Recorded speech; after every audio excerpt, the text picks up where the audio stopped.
compatibility versus chemistry. I saw a video just the other day by someone that I follow, and he was talking about the differences between compatibility and chemistry within a relationship between two people, obviously. And I enjoyed everything he had to say until the very last sentence, where he said, just because it doesn't have chemistry doesn't mean it's not possible for a relationship to work out if there's a lot of compatibility. And I disagree. I feel like to have one over the other is going to create an imbalance. There's a yin and a yang to a relationship.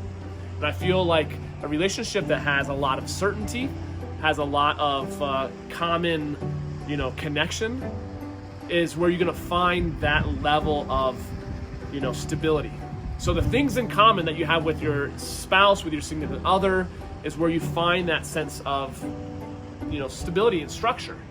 And yet the things that you have that are uncommon, different likes, different interests, but you get to share those things with each other, is actually what creates the chemistry. If you have one over the other, if you have too much, stability and compatibility, but not a whole lot of chemistry, it's going to become boring. It's going to become really, really boring. Or if you have the other, you have a lot of chemistry, but you don't have a whole lot of stability and security, it's going to feel really hot for the moment, but it's going to burn out, right?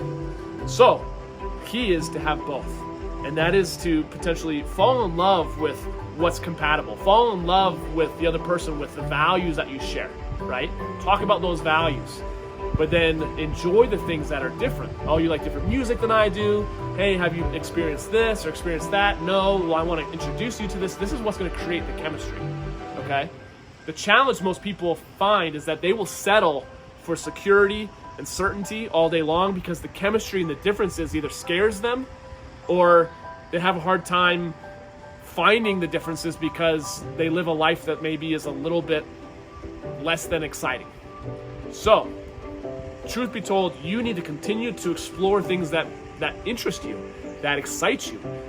Get back to when you were little. What did you enjoy doing? Whether it be out in the wilderness, or you like to do artwork, or make music, or whatever the case might be, and then share that with your significant other, right?